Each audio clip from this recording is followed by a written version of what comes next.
Well, hey guys, what is up? What's going on out there today? It's Brent Abel here at webtennis.com. What I've got for you today is a short little video. We're going to work on some mindset training and sort of focus on why do we sometimes play so much worse in matches that count. Could be a tournament match, maybe it's a league match, maybe even it's just a serious practice match. We seem to, once we get into those situations, as opposed to practice, maybe we're drilling with someone or just playing a few points, but it just seems like practice is just so much more relaxed than when we play a match that really counts. And so, look, if you're having some issues with that, the title of this one today is the biggest distraction.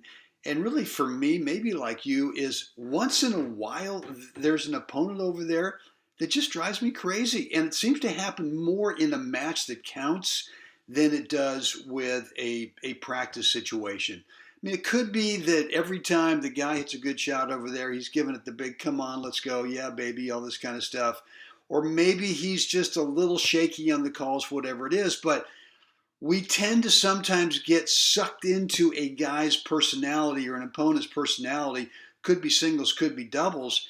And you got to be careful with doing that. And the best way to avoid that, to where it could become an excuse story building opportunity, meaning, every time the guy hits a great shot, he just goes crazy and kind of in your face, kind of like, come on, and that kind of thing. And that can start to build up to where if you lose the match, you seem to have the story built up of the reason why. We don't want to go there.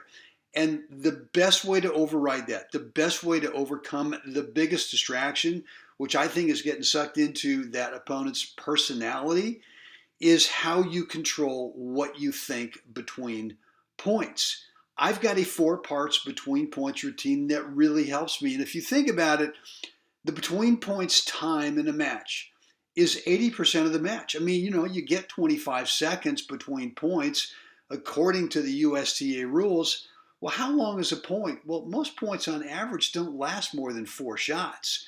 And so if we're talking 4, 5, 6 seconds on average for a point, well, that's about 20% of the match. So my point here is that if you really control, if you really manage that 80%, the between points time and the side changes time, you really give yourself the best chance once the point starts to be able to play with some clarity and to really just bring out your best tennis consistently, rather than if you're letting some kind of distraction bother you.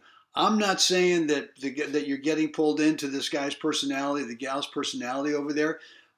Could be a different distraction. Who knows what? But it's those times when we're playing matches that count that we just seem to not play as well.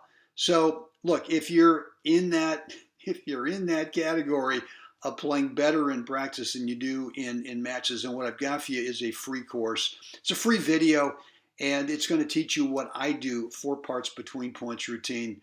And the way to get started with that, just go over to webtennis.com. It's a private video, but it is free.